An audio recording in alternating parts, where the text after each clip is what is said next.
તો સામગ્રીમાં 2 કિલો ગોળ કે જે આપણે ખાલી પાણીમાં ઓગળે એટલું જ પાણી, વધારે નથી લેવાનું.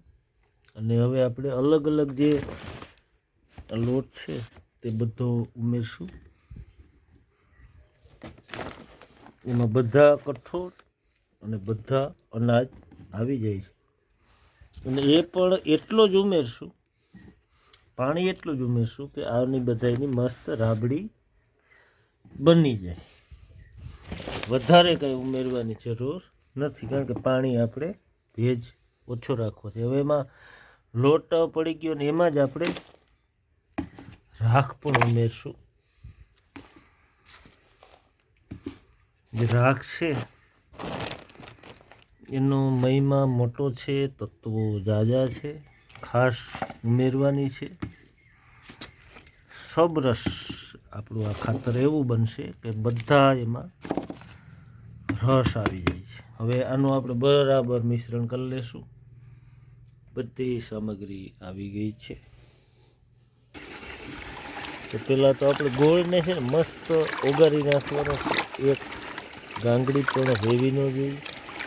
બિલકુલ હાથથી કરવામાં આવે તો સારામાં સારું, કારણ કે આની ગાંગડી હોય આ રીતે ભાંગી અને મસળવી પડે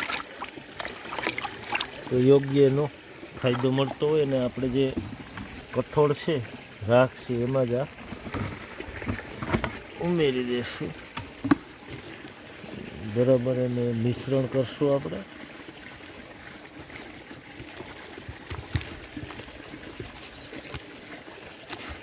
જેટલા તત્વો છે ને એ બધા તત્વો, જેનું સંશોધન નથી થયું ને એટલા તત્વો આ ખાતરમાં આપણે મળવાના છે. એના ફાયદા પણ મળવાના છે. વ્યવસ્થિત મિશ્રણ કરવું બહુ જરૂરી છે. તો બરાબર મિશ્રણ થઈ ગયું છે.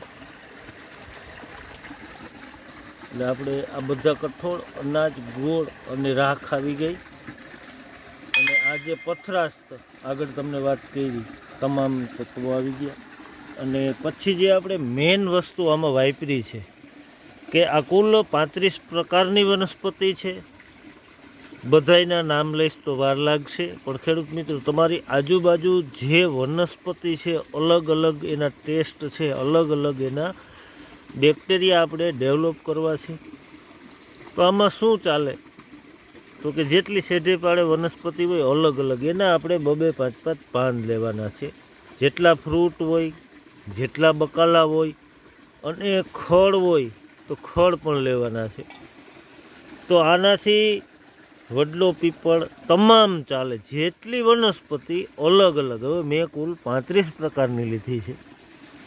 અને અહીં આપણે જે પથ્થરમાં તમે જોયું, પથરાસ્તમાં પણ આપણે 20-25 પ્રકારની અલગ અલગ બધાય પ્રવાહ આવી જાય છે, ગૌમૂત્ર આવી જાય. અને એક આપણે ખાસ કે આ જે સ્ટ્રોંગ જીવામૃત આપણે લીધું છે, જે 7-8 લીટર હશે, કે જેને 1 મહિનાની પ્રોસેસ પૂરી થઈ ગઈ છે. 3 વાર બધા આજે આમાં ઉમેરી અને સ્ટ્રોંગ ચીકણું જીવામૃત જુઓ, એની ધાર છે ને એમાં ચીકાશ આવી ગઈ છે. 8 દિવસના અંતરે બધા આયામો જીવામૃતમાં જે પડે છે એ આપણે 3 વાર ઉમેરી દીધા બાદ આજે કેટલું બધું સ્ટ્રોંગ. અને જુઓ ચીકાશને એનો કલરને કંઈક અલગ જ આવશે. હવે આ બધી વસ્તુ આપણી સામગ્રી તૈયાર છે. અને સામે આપણું જે 100 કિલો ગાય માતાનું તાજું ગોબર પણ તૈયાર છે. અને વિડીયો મોટો બની જશે અને મોટા વિડીયો કોઈ જોતા નથી. તો આજે આપણું સમરસ ખાતર કે જેનાથી બધા તત્વો મળી જાય, જમીનમાં કાંઈ ઘટે જ નહીં એવું, ખાલી આપણે 1 વીઘાની અંદર આ નાખવાનું છે, બીજું કાંઈ નાખવાનું નથી. અને આ આપણું સુવર્ણ ભારત તરફ હાલવું હોય, સોનાનું ભારત, બધા તત્વોથી ભરપૂર, ક્યાંય લેવા નથી જવાનું. આપણી જે સેઢે પાળે વનસ્પતિ છે એ લેવાની, જેટલા દેખાય એટલા ફ્રૂટ લેવાના, કઠોળ લેવાના, અનાજ લેવાના.